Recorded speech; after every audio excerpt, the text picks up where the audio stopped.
นอกจากนั้นครับคุณผู้ชมครับทางด้านสื่ออย่าง Financial Times ของอังกฤษนั้นได้มีการรายงานข่าวโดยอ้างอิงข้อมูลจากเจ้าหน้าที่สหรัฐอเมริกานะครับคุณผู้ชมครับว่าเวลานี้เนี่ยประธานาธิบดีวโลดิเมียร์เซเลนกี้ผู้นำของยูเครนนั้นเนี่ย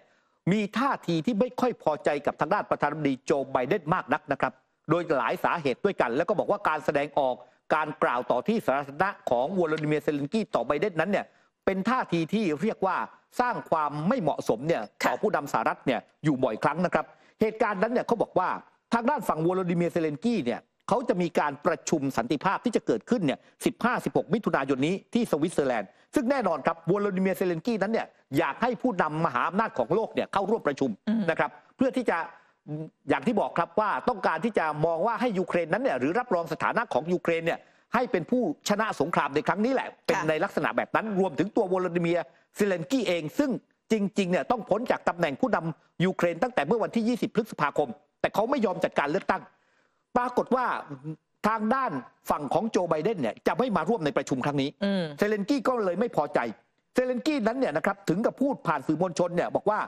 ไบเดนเนี่ยให้ความสำคัญต่องานระดมทุนของพรรคเดโมแครตในแคลิฟอร์เนียมากกว่าสันติภาพที่จะเกิดขึ้นระหว่างรัสเซียกับยูเครนเสียด้วยซ้ำตรงนี้เองเนี่ยนะครับก็เลยบอกว่าดูเหมือนว่าไบเดนนั้นเนี่ยกำลังส่งสัญญาณหรือว่าปรบมือให้ปูตินที่จะกลายเป็นฝ่ายชนะสงครามนอกจากนั้นหลายครั้งหลายคราที่วโลดิเมียร์เซเลนกี้นั้นให้สัมภาษณ์เนี่ยครับก็สื่อความหมายไปในลักษณะที่สร้างความไม่พอใจให้กับฝั่งสหรัฐอเมริกามากยิ่งขึ้นเขาบอกว่าเซเลนกี้นั้นเนี่ยที่ไม่พอใจโจไบเดนนอกจากจะไม่มาประชุมในสัป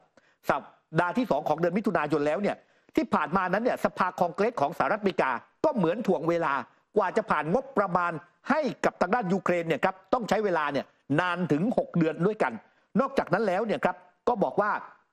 ฝั่งของสหรัฐอเมริกาก็ยังไม่ยอมที่จะให้ยูเครนเนี่ยใช้อาวุธของสหรัฐเนี่ยโจมตีเข้าไปยังแผ่นดินของรัสเซียแม้ยูเครนเนี่ยร้องขอมาหลายครั้งแต่ถ้าไปดูเนี่ยนะครับเขาบอกว่าจริงๆสหรัฐเนี่ยก็ไม่ได้เฉยกับทางด้านปฏิกิริยาของเซเลนกี้มากนักนะครับเพราะที่ผ่านมานั้นก็พยายามช่วยนะครับไม่ว่าเงินไม่ว่าอาวุธนะครับและตอนนี้เนี่ยเขาบอกว่าเพนตากอนเองนั้นถึงกับต้องไปจัดตั้งโรงงานผลิตกระสุนปืนใหญ่เนี่ยครับหลายโรงงานด้วยกันนั่นก็คือกระสุนปืนใหญ่ขนาด155 มิลลิเมตรแล้วก็ตั้งเป้าเนี่ยนะครับบอกว่าจะผลิตได้ 100,000 นัดต่อเดือนภายในสิ้นปี 2568 แล้วจะมีโรงงานเพิ่มขึ้นอีกอย่างน้อยเนี่ย3 โรงงานด้วยกันนะครับนั่นคือความตั้งใจของสหรัฐอเมริกาแต่ก็ดูเหมือนว่าส่วนนี้เองเนี่ยยังสร้างความไม่พอใจให้กับเซเลนกี้อยู่ครับนอกจากนี้นะคะก็มีการเปิดเผยออกมาว่าจริงๆแล้วเนี่ยสหรัฐเองอะค่ะก็อาจจะมีการพิจารณาเกี่ยวกับการให้ยูเครนนั้นสามารถใช้อาวุธของทางตะวันตกได้นะคะโดยที่เป็นการเปิดเผยจากทางสื่อของสหรัฐค่ะสื่อหนึ่งเนี่ยบอกว่าทางการสหรัฐเองอาจจะมีการนำไปพิจารณาใหม่ว่าอาจจะให้ยูเครนเนี่ยสามารถใช้ได้แต่อีกสื่อหนึ่งกลับบอกว่าจริงๆแล้วตอนนี้มีการพิจารณาอนุมัติให้ใช้แบบลับๆไปแล้วนะคะในรายละเอียดเนี่ยคือบอกว่านิวยอร์กไทม์สื่อดังของสหรัฐมีการรายงานที่อ้างถึงข้อมูลจากเจ้าหน้าที่ในทำเนียบขาวของสหรัฐนะคะที่ไม่เปิดเผยชื่อบอกว่า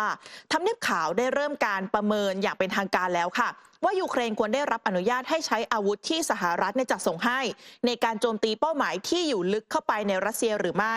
ซึ่งการดำเนินการในกระบวนการนี้เนี่ยจะรวดเร็วมากเพื่อที่จะได้นำเสนอกับโจไบเดนโดยนโยบายนี้อาจมีการเปลี่ยนแปลงได้ในอีก2 สัปดาห์ข้างหน้าก่อนที่ไบเดนจะมีการจัดประชุมร่วมกับเหล่าพันธมิตรนะคะแล้วก็นิวยอร์กไทม์เองก็ได้มีการคาดการณ์ออกมาค่ะว่าหากไบเดนต้องยอมจำนนต่อแรงกดดันไบเดนอาจจะให้ทางการยังคงมาตรการบางอย่างเอาไว้โดยที่อาจปรับเปลี่ยนเป็นการจำกัดการใช้อาวุธของสหรัฐที่กำหนดให้ไปที่เป้าหมายทางทหารในขอบเขตดินแดนรัสเซียในส่วนที่มีความเกี่ยวกับการโจมตียูเครนนะคะแต่ยังคงข้อห้ามในการใช้อาวุธของสหรัฐในการโจมตีลึกเข้าไปในดินแดนของรัสเซียหรือต่อโครงสร้างพื้นฐานที่สำคัญซึ่งถ้าเกิดว่ามีการเปลี่ยนแปลงจริงไบเดนก็ไม่น่าจะประกาศเรื่องนี้ออกมา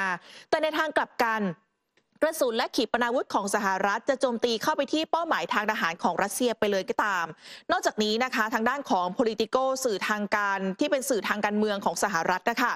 รายงานโดยอ้างถึงเจ้าหน้าที่ของสหรัฐรายหนึ่งที่ไม่เปิดเผยชื่อเหมือนกันบอกว่าเมื่อเร็วๆนี้จริงๆแล้วเนี่ยทางโจไบเดนได้สั่งการออกมาให้ยูเครนสามารถใช้อาวุธของสหรัฐเพื่อวัตถุประสงค์ในการตอบโต้การยิงในคาร์คิฟ เพื่อที่จะให้ยูเครนนั้นสามารถตอบโต้กองกำลังรัสเซียที่กำลังจะโจมตีพวกเขาได้แต่ว่าการตัดสินใจครั้งนี้เนี่ยมีการสื่อสารถึงยูเครนอย่างลับๆเท่านั้นและการตัดสินใจของไบเดนก็ไม่ได้เปลี่ยนแปลงคำสั่งห้ามโจมตีของสหรัฐกับพื้นที่ที่อยู่ลึกเข้าไปในดินแดนรัสเซียแต่อย่างใดคือประเด็นเรื่องของข้อจำกัดการใช้อาวุธของสหรัฐในปัจจุบันนี้ค่ะคุณผู้ชมมีขึ้นเพื่อป้องกันไม่ให้การสู้รบทวีความรุนแรงมากขึ้นแล้วก็ป้องกันโอกาสที่จะเกิดความขัดแย้งโดยตรงระหว่างนาโต้กับรัสเซียนะคะแต่ว่าสหรัฐก็พยายามที่จะรักษามาตรการเรื่องการใช้อาวุธเอาไว้เพื่อวัตถุประสงค์เหล่านี้เนี่ยแหละค่ะแต่ว่ามันก็มีข้อมูลจากทางฝั่งนาโต้ออกมาโดยนายเยลสโตเทนเบิร์กนะคะออกแถลงการว่าตอนนี้ตนเชื่อว่าถึงเวลาแล้วที่จะต้องพิจารณาข้อจำกัดบางอย่างในการใช้อาวุธเพื่อที่จะให้ยูเครนนั้นสามารถปกป้องตัวเองได้อย่างแท้จริง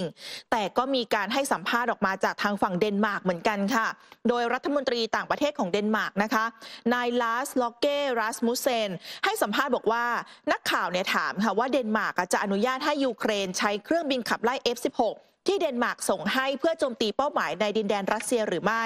ซึ่งตัวรัสมุเซนเองก็ตอบว่าใช่นี่ไม่ใช่สถานะใหม่ด้วยแต่เป็นส่วนหนึ่งของการส่งต่อแล้วก็มีการชี้แจงอย่างชัดเจนตั้งแต่แรกเริ่มไปแล้วเมื่อมีการหารือถึงเรื่องนี้นะคะโดยที่หนังสือพิมพ์ Evening Standard ของอังกฤษก็รายงานออกมาค่ะว่าจริงๆแล้วเนี่ยยูเครนจะได้รับเครื่องบินขับไล่ F-16 ลำแรกภายในอีกไม่กี่สัปดาห์นี้นะคะครับจากสถานการณ์ความขัดแย้งระหว่างรัสเซียกับยูเครนไปดูสถานการณ์ในตะวันออกกลางกันบ้างนะครับล่าสุดนั้นเนี่ยทางด้านประธานาธิบดีสีจิ้นผิงผู้นำของจีนนั้นได้มีการเปิดประชุมร่วมกับกลุ่มผู้นำประเทศอาหรับ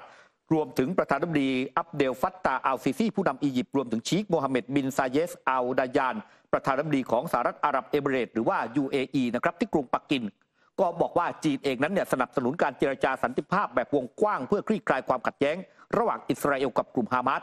โดยทางด้านสีจิ้นผิงบอกว่าตะวันออกกลางนั้นเป็นภูมิภาคที่เปี่ยมไปด้วยโอกาสของการพัฒนาแต่วันนี้เนี่ยต้องเผชิญกับภาวะหยุดชะงักเนื่องจากสงครามพร้อมกับเน้นย้ำจุดยืนของรัฐบาลจีนในการแก้ไขวิกฤตครั้งนี้ตามแนวทางสองรัฐสีจิ้นผิงบอกนะครับว่า